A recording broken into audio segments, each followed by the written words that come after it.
እሺ ጓደኞች እንዴት ናችሁ? ማታ አንድ ነገር ሊነግራችሁ ነው፣ ግን ሶሪ በእንግሊዘኛ ነው በአማርኛ ትንሽ ስለሚከብደው። I never thought, I didn't think why we say sometimes the prepositions are different for cars and other vehicles. We get in a car, but we get on a bus. Limindano. Then somebody told me it's because the difference is you can stand on a bus, but not in a car. So it's on a bus, on a boat, in a car. So Sambri is teaching me English. I love it. I get to learn from her my own language.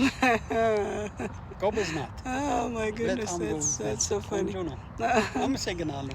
ግን ሌሎቻችንም ይሄን ምናልባት ምክንያት የሆነ ራንደም ቦታ ላይ ነው ይሄን ነገር ያነበብነው በነገራችን ላይ ጓደኞች እና መኪና ሲሆን ለምሳሌ in a car ነው የምንለው አይደለ? ባስ ሲሆን ግን on ነው የምንለው። አንዳንድ ጊዜ ፕሮፖዚሽን በጣም ዊርድ ነገር ነው በእንግሊዘኛ ቋንቋ በተለይ አይደለ? እና ለምንድን ነው ሁለቱም እንዴ ነው ዝግ የሆኑ ነገሮች ናቸው።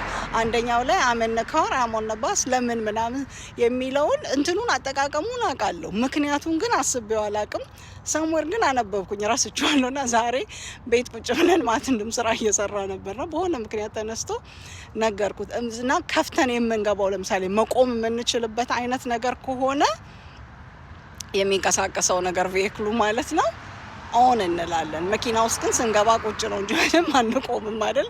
እንደሱ አይነት ሳይዙ እንትን ይለዋል ማለት ነው። ስለዚህ እንደዛ አይነት ደግሞ ሲሆን ኤን እንላለን።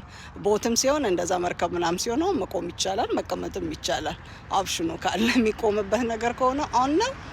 የምንቀመጥበት ግን ገብተን ከሆነ ኤን ነው። አንዳንድ ጊዜ ግን የሚያፈርሱትም ነገሮች አሉ አይደል? ሁሉ ጊዜ ተመሳሳይ ሆንም። ግን በቃ አጠቃላይ ምክንያቱን ማወቅ ለምትፈልጉ እንደው እንትኑ እንትን ስላለን ሁለታችንም ስላለን ለዚህ ነው ማለት እንግሊዘኛ አስተማረችኝ የሚለኝና አጋጣሚ ሆኖ ስለሰማሁት ነው። ሳምዌር ኤኒዌይ ማወቅ ለምትፈልጉ ባይ